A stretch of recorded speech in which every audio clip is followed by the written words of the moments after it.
위기의 때 드리는 21일 기도회, 이제 오늘은 마지막 21일 차입니다. 하나님께서 그동안 인도해 주신 거 감사드리고 또 마지막 시간에도 동일하게 또 은혜로 인도해 주시리라고 믿습니다. 우리 같이 기도 드리고 이제 말씀을 같이 나누어 보겠습니다. 하나님 아버지, 참 어렵고 힘든 시기를 지나고 있는 요즘인데 하나님의 말씀이 또 우리를 견인해 주심에 감사를 드립니다. 하나님께서 이제 오늘 마지막 시간뿐만 아니라 이후에 우리 성도님들과 또 교회들마다 개입해 주시고 인도해 주셔서 이 풍랑 인연하여서 더 빨리 갑니다. 그렇게 노래로 끝맺을 수 있는 아름다운 열매로 인도하여 주시옵소서. 하나님께서 인도해 주심을 감사드리옵고 예수님 이름으로 기도드립니다. 아멘. 오늘은 느헤미야서 13장 30절 31절 말씀인데요. 우리 가정에서 예배드리시는 혹은 직장에서 예배드리시는 모든 분들 다 자리에서 다 일어나셔서 본문을 같이 봉독하도록 하겠습니다. 느헤미야 13장 30절 31절 두 구절입니다. 우리 합심해서 같이 읽도록 하겠습니다. 내가 이와 같이 그들에게 이방 사람을 떠나게 하여 그들을 깨끗하게 하고 또 제사장과 레위 사람의 반열을 세워 각각 자기의 일을 맡게 하고 또 정한 기한에 나무와 처음 익은 것을 드리게 하였사오니 내 하나님이여 나를 기억하사 복을 주옵소서. 아멘. 자리에 앉아주시고요. 예전에 아주 큰 관심과 기대를 모으고 또 화제를 불러일으킨 사극 드라마가 있었습니다. 평균 시청률이 40%를 넘어 50%를 육박했다고 하니까 이거는 인기를 끈 정도가 아니라 가히 폭발적인 반응이었다, 이렇게 말씀을 드려도 과언이 아닐 정도였습니다. 그런데 이제 이 사극 드라마가 막 그렇게 인기를 끌고 대중의 관심을 누리고 하니까 이게 원래 50부작으로 계획됐던 드라마라고 하는데요.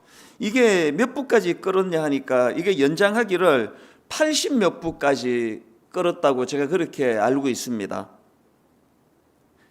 제가 이 느헤미야서를 읽다가 그 드라마 생각이 난 이유가 있는데요. 지난번에 말씀드리지 않았습니까? 느헤미야서는 원래 성벽 재건 공사가 목표였으니까 이제 성벽 공사가 완공이 된 느헤미야 6장까지로 그렇게 마무리를 해도 조금 더 어색하거나 이상하지 않은 그런 성경인데요. 그런데 느헤미야서는 이렇게 겉으로 보여지는 성벽 재건 공사 마무리로 끝을 맺지 않고 그 이후에 후반부 들어서 백성들이 이제 말씀을 사랑하고 회개 운동이 일어나고 그래서 영적 갱신과 부흥의 모습까지를 이제 다루는 책이다. 그래서 이 느헤미야서는 전반부와 후반부로 그렇게 구성이 되어 있다, 그런 말씀을 제가 드렸는데요.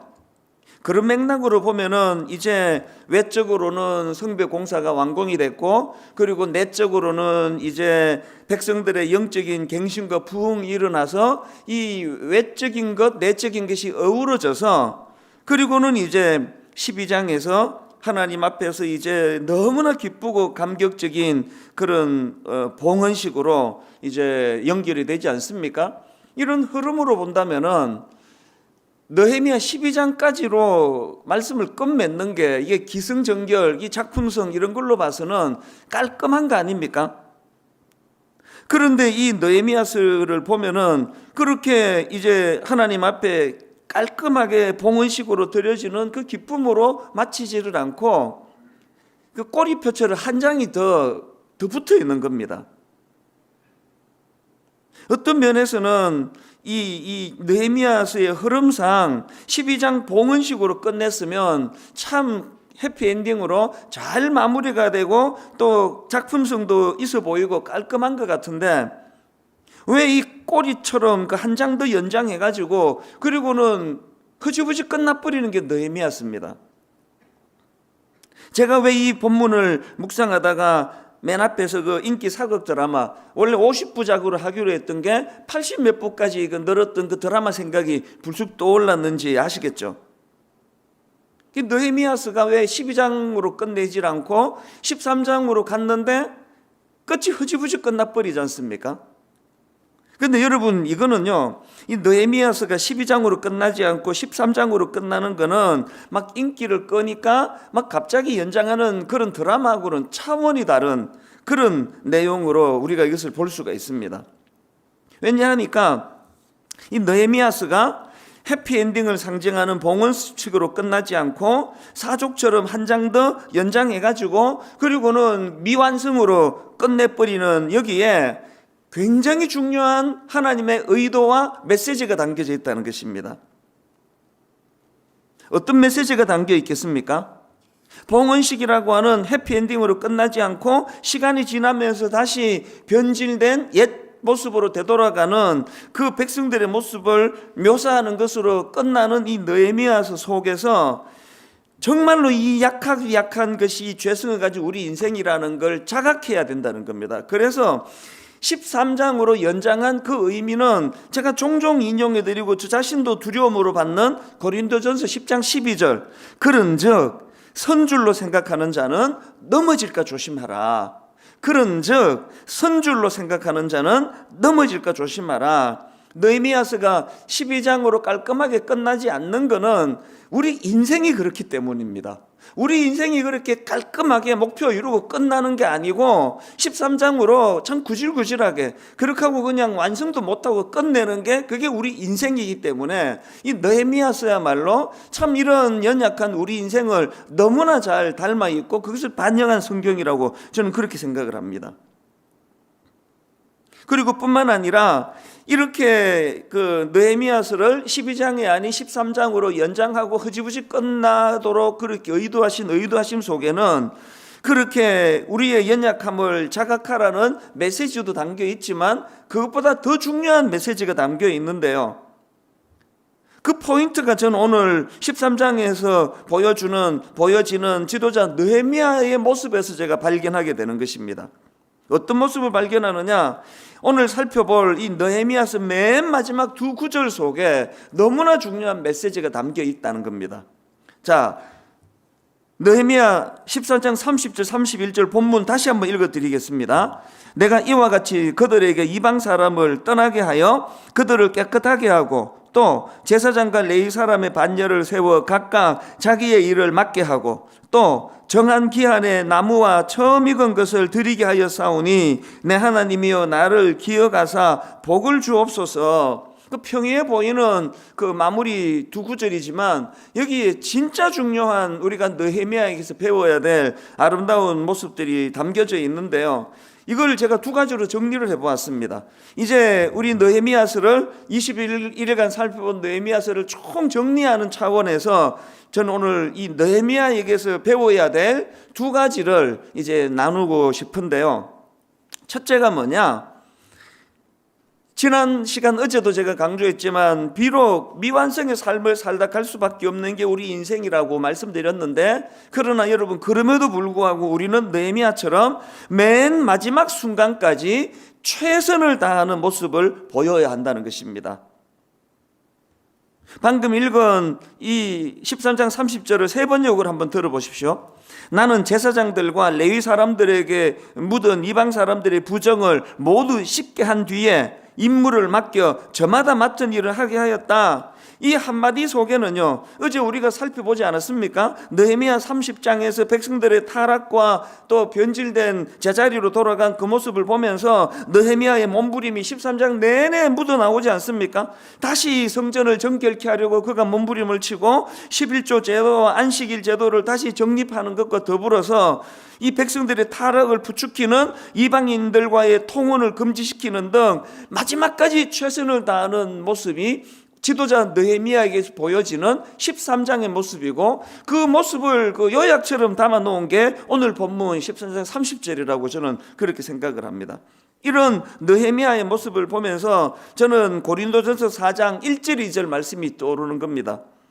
사람이 마땅히 우리를 그리스도의 일꾼이요 하나님의 비밀을 맡은 자로 여길지어다. 그 다음 2절을 보십시오. 그리고 맡은 자들에게 구할 것은 충성이니라. 이게 딱 본문에서 보여지는 느헤미야의 모습이라는 것입니다. 어떤 상황? 어떻게 자기를 낙심으로 이끄는 그 백성들의 모습이든지 낙심하지 아니하고 그 상황에서 끝까지 최선을 다하는 모습. 제가 어느 글에 보니까요, 그 영국의 위대한 설교가가 있지 않습니까? 스펄전 목사님이라고. 이 스펄전 목사님의 이 설교가 그 당대의 그 부흥을 이끈 건 말할 것도 없고, 오늘날 저희 설교자들에게도 여전히 엄청난 영향을 미치는 분이 이 스펄전 목사님이거든요. 근데 들어보니까 이 위대한 설교가 스펄전 목사님이 16살 때, 청소년 시기인 16살 때 어느 작은 교회 집회에서 말씀을 듣고 큰 변화를 일으켰다는 겁니다. 그 작은 교회에서 집회가 열려지던 그날 일기가 너무 좋지 않아 가지고 집회가 거의 취소가 돼야 되는 그런 상황이었다고 합니다. 폭풍우가 몰아치고 날씨가 너무 안 좋으니까요, 그날 집회에 17명 참석한 겁니다. 너무나 소수의 성도들이 참석을 하고 막 폭풍우가 몰아치고 그런 상황이다가 보니까 이거 그냥 집회 또 취소하자고 해도 누구도 거기에 그 이의를 제기할 수 없는 그런 상황인데요. 그런데 그날 말씀을 전하신 강사님, 그 목사님이 이 17명 그 숫자에 연연하지 않으시고 얼마나 열정적으로 그렇게 말씀을 전하셨는지 모른다는 겁니다. 그리고 그 소수 앞에서 17명인데 그렇게 대충 전하지 않고 막 수천 명이 모여 있는 것처럼 그렇게 열정적으로 최선을 다해서 말씀을 전한 그 목사님 덕분에 그날 거기에 이 어린 청소년 스펄전이 거기에 참석을 했다가 말씀을 듣고 예수님을 영접하게 됐다는 것입니다.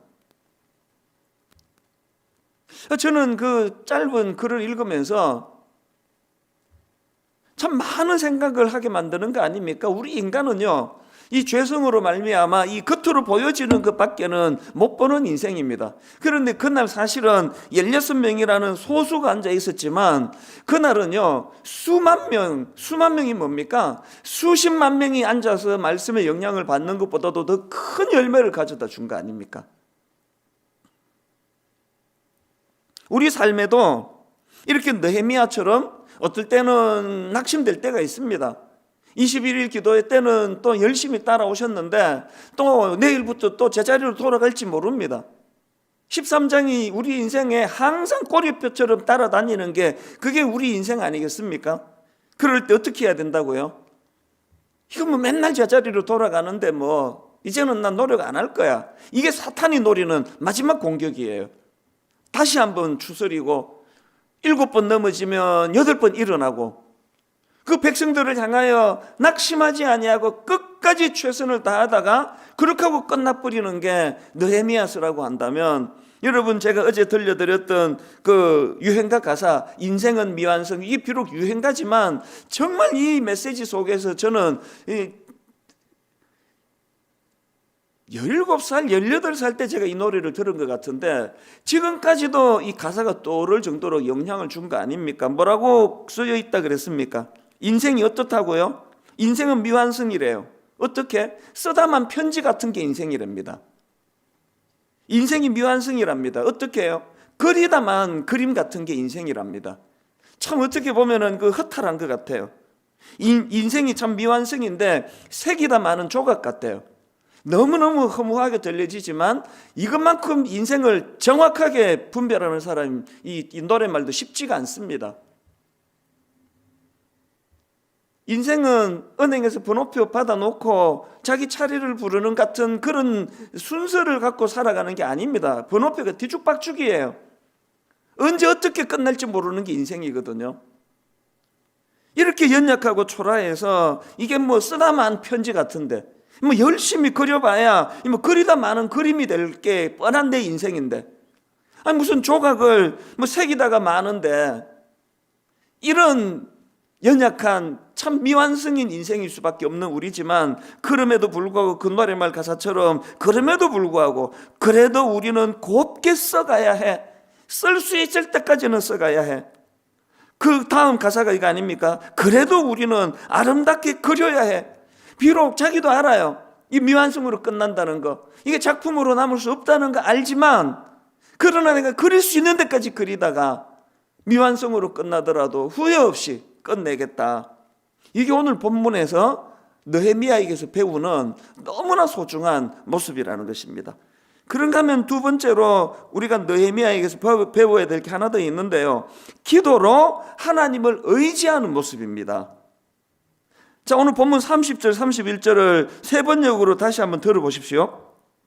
나는 제사장들과 레위 사람들에게 묻은 이방 사람의 부정을 모두 씻게 한 뒤에 임무를 맡겨 저마다 맡은 일을 하게 하였다. 또 사람들에게 때를 정하여 주어서 제단에서 쓸 장작과 처음 거둔 소산을 바치게 하였다. 그리고 그 다음에 따옴표로 나오는 게 기도 내용입니다. 나의 하나님, 나를 기억하여 주시고 복을 내려 주십시오. 이렇게 끝나는 게 느헤미야서인데요, 저는 이게 너무나 이게 의미가 있다고 생각을 하는 겁니다. 왜 의미가 있느냐? 여러분, 느헤미야서의 맨 처음 시작이 어떻게 시작되는지 기억하십니까? 느헤미야가 왕의 측근에서 경호를 맡은 권력을 가지고 있고 수상궁이라고 하는 부를 누리고 살아가던 그 시점에서 자기 고향 예루살렘의 소식이 들려졌지 않습니까? 성벽이 무너지고 사람들은 환난과 능욕을 당하고 있다는 소식을 듣자마자 바로 그 다음 나오는 느헤미야의 시작이 1장 4절 아닙니까? 내가 이 말을 듣고 앉아서 울고 수일 동안 슬퍼하며 하늘의 하나님 앞에 금식하며 기도하여 이르되. 그러니까 느헤미야서는요, 기도로 시작해서 기도로 마무리되는 책입니다. 이걸 놓치시면 안 됩니다. 제가 아까 1번만 느헤미야는 어떤 상황에서도 마지막까지 최선을 다하는 모습을 보였다, 이렇게 하고 끝낸다면 이거 설교도 아니에요. 한편으로는 내가 할 수 있는 최선을 다하여 행해야 되지만 거기에는 항상 뭐가 들어가야 됩니까?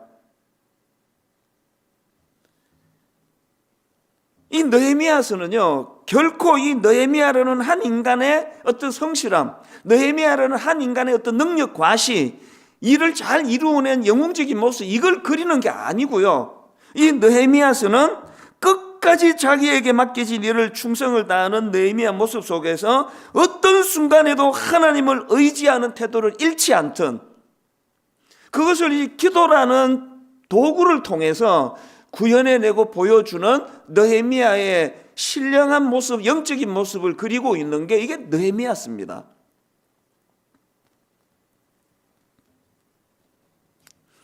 우리가 하나님께 기도하지 않는다는 것은 느헤미야가 보여준 반쪽짜리 진리에 취해 살고 있다는 뜻이에요. 그런 걸 굉장히 자기 의지를 자랑하고 긍지를 느끼고 이렇게 사는 크리스찬들이 있다면 그건 무늬만 크리스찬입니다. 느헤미야에게서 진짜 중요한 것, 그리고 느헤미야서를 통해서 하나님이 보여주시고 싶어 하시는 중요한 메시지는 느헤미야서는 기도로 시작해서 기도로 마무리가 된다는 것. 맨 마지막 구절에 아까 세 번역으로 따옴표로 시작하는 걸로 그 완전 미완성 아닙니까? 이거 완전히 그러고 끝나버립니다. 뭐 무슨 응답이 있었다 이래야 완성인데 뭘 의미합니까? 잘 들어보세요. 기도 자체가 완성이라는 겁니다. 우리는 자꾸 기도의 응답으로 뭘 추구하는데 기도 자체가 완성이에요. 우리가 하나님께 여전히 의뢰하고 있다, 그게 완성입니다. 그게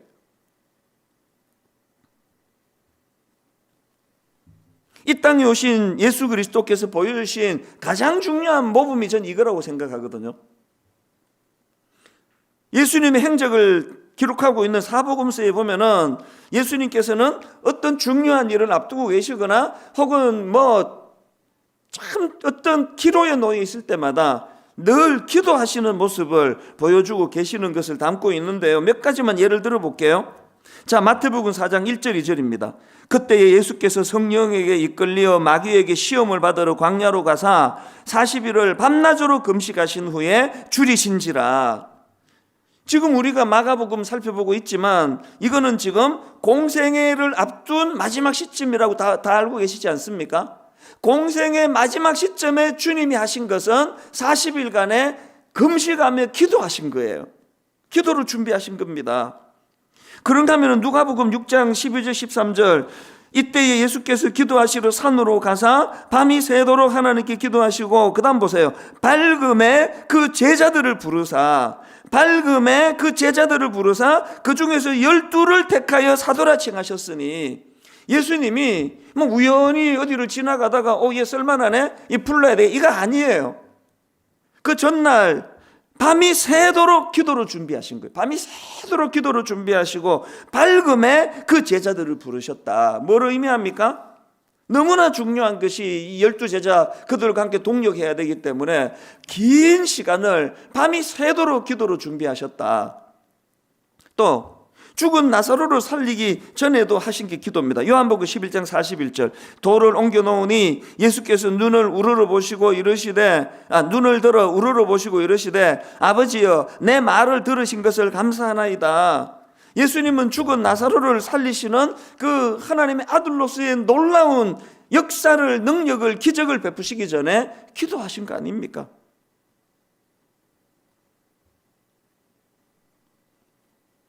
마지막 십자가를 지시기 전에 땀방울이 핏방울이 되시기까지 기도하신 거, 그게 누가복음 22장 40절에 나오는 말씀입니다. 그곳에 이르러 그들에게 이르시되 유혹에 빠지지 않게 기도하라 하시고 그들을 떠나 돌 던질 만큼 가서 무릎을 꿇고 기도하여. 예수님께서 우리에게 가르쳐 주시고자 하시는 참 중요한 포인트가 뭐냐 하면, 그분은 하나님이세요. 성자 하나님이신 그분께서 이렇게 안 하셔도, 제자를 기도 안 하고 뽑았더니 우리처럼 껍데기만 보고 사기꾼을 뽑았네, 이렇게 하실 분입니까? 그 죽은 나사로 기도 안 하시면은 못 살리시는 겁니까? 그러니까 이 말씀 속에서 우리들에게 가르쳐 주고 싶으신 중요한 포인트가 뭐냐 하면은 영적인 원리를 가르쳐 주고 싶은 겁니다. 아무리 네 생각에 네 힘으로 할 수 있다 하더라도 하나님께 기도해야 된다. 하나님께 의뢰해야 된다. 그렇게 기도로 당신의 사역을 보여주신 그 예수님께서 이제 십자가를 지시고 그리고 부활 또 성천하신 다음에 지금은 뭘 하고 계십니까? 그게 히브리서 7장 25절에 나오는 말씀입니다. 그러므로 자기를 힘입어 하나님께 나아가는 자들을 온전히 구원하실 수 있으니 이는 그가 항상 살아계셔서 그들을 위하여 간구하심이라. 감동이 되지 않습니까? 그리고 우리가 잘 아는 로마서 8장 34절. 누가 정죄하리요? 죽으실 뿐 아니라 다시 살아나신 이는 그리스도 예수시니 그는 하나님 우편에 계신 자요 우리를 위하여 간구하시는 자니. 우리가 편의상 그냥 중보기도 그렇게 말하지만 우리는 그렇게 표현하면 안 되는 거예요. 사실은 진정한 중보기도 드릴 수 있는 분은 예수 그리스도 한 분밖에 없습니다. 우리는 중보자적인 기도를 드리는 거예요. 중보기도의 본을 보이신 그 주님을 우리가 닮고 싶어서 그 중보자적인 기도를 우리가 드리는 겁니다. 이렇게 예수 그리스도를 통해서, 그리고 오늘 본문에 나오는 이 느헤미야서를 통해서 꼭 기억해야 되는 건, 이 힘든 세상을 살아가는 우리이기 때문에 우리는 이 기도라는 도구를 통해서 전적으로 하나님을 의지하는 법을 배워 나가야 된다는 것입니다. 왜 이렇게 기도에 힘써야 되냐고요? 시편 145편 18절 19절에 답이 다 나와 있습니다. 여호와께서는 자기에게 간구하는 모든 자 곧 진실하게 간구하는 모든 자에게 가까이 하시는도다. 그는 자기를 경외하는 자들의 소원을 이루시며 또 그들의 부르짖음을 들으사 구원하시리로다. 여러분, 이제 21일 기도회는 오늘로서 마무리가 되지만 우리들의 기도 생활이 마무리되면 안 되는 거 아시죠? 이제 오늘부터 다시 수요 예배 자리로 가셔서 하나님을 의지하는, 그래서 기도로서 예배를 드려야 되고요. 이제 다시 금요 기도회, 비록 가정에서 드리는 거지만, 직장에서 드리는 예배지만 하나님이 금요 기도를 통하여 내가 기도를 체득해 나가고 또 훈련하고 몸에 익숙한 도구로 기도가 자리 잡을 수 있도록 하나님 앞으로 나아가셔야 되고요. 그리고 이제 계속 새벽 시간에 또 오전 10시, 오후 8시, 함께 이 새벽 기도회가 계속 이루어지기를 바랍니다. 사실 저는 약간 갈등을 했습니다. 이 21일간의 기도회를 마치고 이제 제가 또 다른 21일 기도회를 내가 해야 되는 거 아닌가. 지금 큐티 하고 있는 이 마가복음을 가지고 그렇게 진행을 해볼까 혼자서 이런 생각을 했다가 그게 옳은 생각이 아니라는 걸 알았습니다. 왜? 이찬수 목사라는 통로를 통해서만 자꾸 설교를 듣는 게 위험하다는 거예요. 누가 설교하는 거 중요하지 않습니다. 이제 우리 젊은 교역자들이 참 열정을 가지고 그렇게 말씀을 새벽에 수요 예배에 철야 기도에 그렇게 전해 나갈 텐데요. 누가 전하느냐에다가 초점을 두지 않고 그들이 전하는 말씀을 통해서 기도로 나아가는 통로로 그렇게 이 코로나 바이러스라는 가슴 아픈 현실 앞에서 기도라는 도구를 통해 느헤미야처럼 그렇게 주님 앞으로 은혜를 구하며 능력을 구하며 나아가게 되시기를 바랍니다. 이제 결론을 맺으면서 제가 이제 한 가지 포인트만 더 살펴보고 전체 말씀을 이제 정리하기를 원합니다. 그 로마 한인 교회라고요. 이 성악가들을 많이 배출한 교회입니다. 그래서 그 교회는 이제 성악을 위시한 여러 음악을 이제 전공하러 유학으로 온 그런 유학생들도 많고 또 기존 성악가들도 많고 그러니까요. 제가 듣기로 그 성가대원이 뭐 지금도 그런지 모르겠는데 제가 들을 당시로 한 80%가 성악가라고 합니다. 저는 가끔씩 이제 유튜브에서 그 로마 한인 교회 그 설교를 듣고는 하는데요. 한 몇 주 전에도 이제 그냥 가볍게 들어갔습니다. 가볍게 들어갔는데 그 교회 이제 성가대에서 찬양대에서 이제 그 주일 예배 찬양 갔습니다. 그 찬양을 제가 듣는데 그날은 너무나 주옥 같은 그들의 화음이 들리지를 않고 가사가 들리는 거예요. 가사가. 제목이 그 본향을 향하네. 저도 그 대학교 들어가면서 이제 교회 성가대를 했는데요. 그리고 미국에서도 제가 성가대를 계속 했는데 이 찬양을 뭐 여러 번 같이 연주하고 불렀던 찬양이라서 뭐 너무나 익숙한 찬양인데요. 그날은 곡조도 들어오질 않고 그들의 화음도 들어오지 않고 좋은 목소리도 들어오지 않고 가사가 들어오는 겁니다. 그래서 제가 마음이 굉장히 그날 이렇게 먹먹해지는 경험을 했는데요. 이 본향을 향하네라는 이 성가곡의 가사가 제가 막 검색을 해가지고 이 가사를 제가 다 찾아냈는데요. 가사를 한번 들어보십시오. 이 세상 나그네 길을 지나는 순례자 이렇게 시작하는 찬양이에요. 이 세상 나그네 길을 지나는 순례자 인생의 그친 들에서 하룻밤 머물 때 환란의 구전 비바람 모질게 불어도 천국의 순례자 본향을 향하여 천국의 순례자 본향을 향하네. 그 다음 가사를 들어보세요. 이 세상 지나는 동안 괴로움이 심하나 그 괴로움 인하여 천국이 보이고 이 세상 지나는 동안 괴로움이 심히 심하나 늘 항상 못 부르나 은혜로 이끄시네. 생명강 맑은 물가로 백화가 피고 흰옷을 입은 천사 찬송가 부르실 때 영광스러운 면류관을 받아 쓰겠네. 마무리가 이렇습니다. 이 세상 나그네 길을 지나는 순례자 인생의 거친 들에서 하룻밤 머물고 천국의 순례자 본향을 향하네. 본향을 향하네.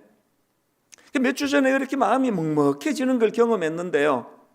한 일주일 전쯤 됐을 겁니다. 이제 이 느헤미야서 전체를 이제 정리해가는 그 시점에 또 들어가서 이 찬양을 제가 들었는데 그날은 제가 참 많이 눈물이 나더라고요. 오늘 코로나 바이러스라고 하는 이 복병 앞에서 너무 많은 성도님들이 어려움을 겪고 계신다는 소리가 들리니까 경제적으로 너무 많이 어려워.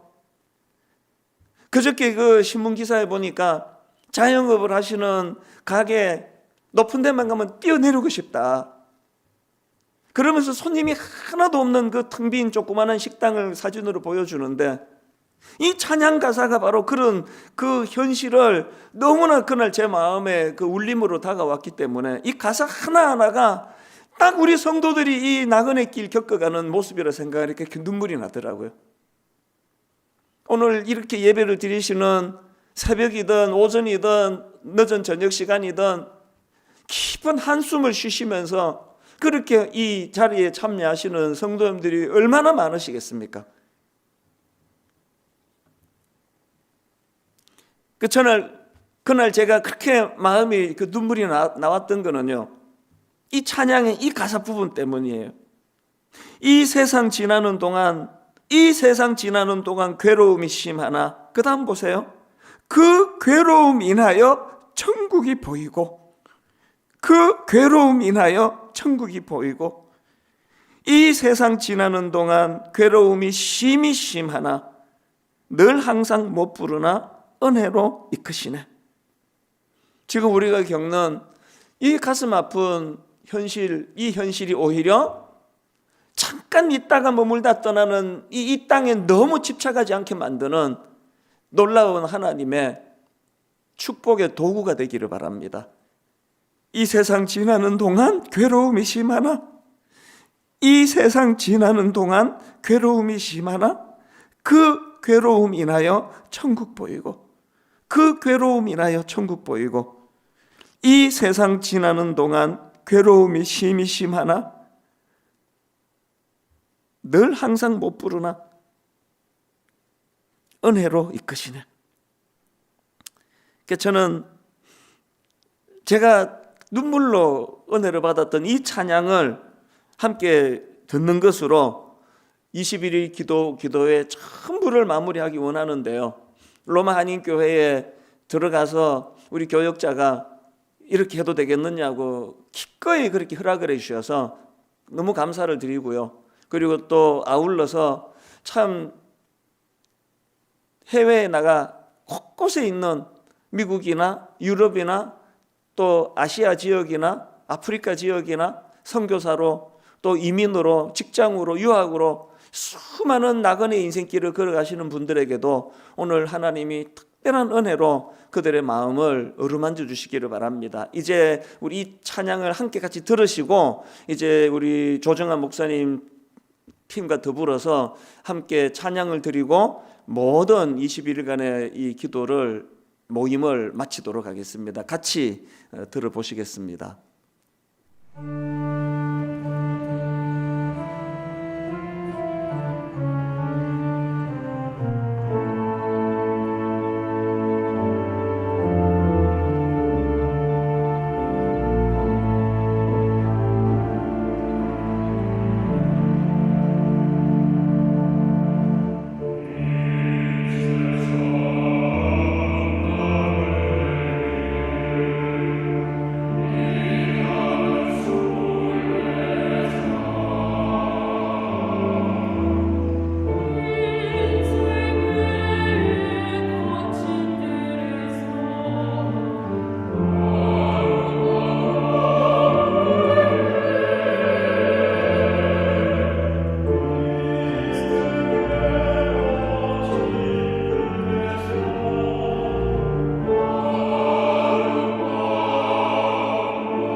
주신 말씀 기억하며 이 시간 기도하는 마음으로 주님 찬양하길 원합니다.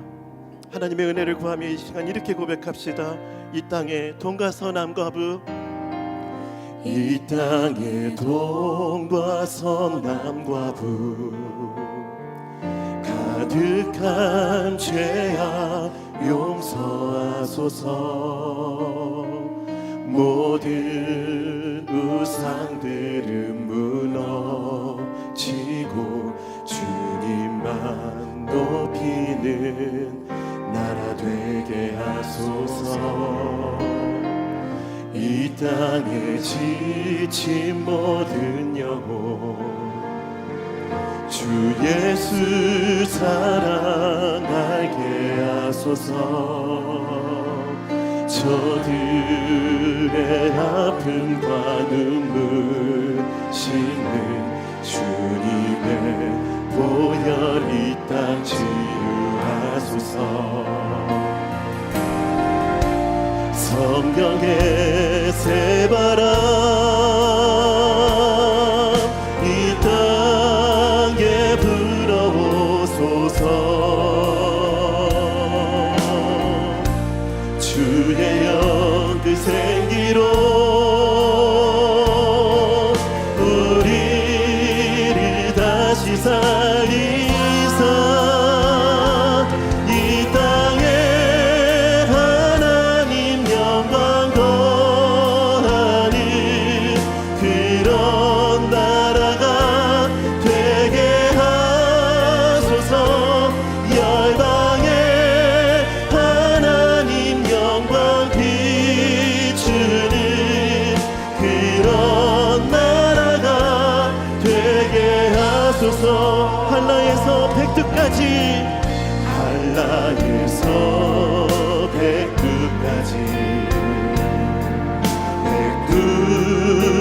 백두에서 땅의 끝까지 주님 오실 길을 예비하며 주님만 섬기는 나라 되게 하소서. 이 땅에 주님 교회 위에 하나님 하늘의 생기 부어주소서. 하늘의 생기 부어주소서. 열방을 치유하는 주 백성 주님의 군대를 일으켜 주소서. 아멘. 성령의 새바람 이 땅에 불어오소서. 주의 영 그 생기로 우리를 다시 살리사 이 땅에 하나님 영광 거하는 그런 나라가 되게 하소서. 열방에 하나님 영광 비추는 그런 나라가 기도하는 마음으로 은혜를 구합시다. 성령의 새바람 성령의 새바람 이 땅에 불어오소서. 주의 영 그 생기로 주의 영 그 생기로 우리를 다시 살리사 이 땅에 하나님 영광 거하는 그런 나라가 되게 하소서. 열방에 하나님 영광 비추는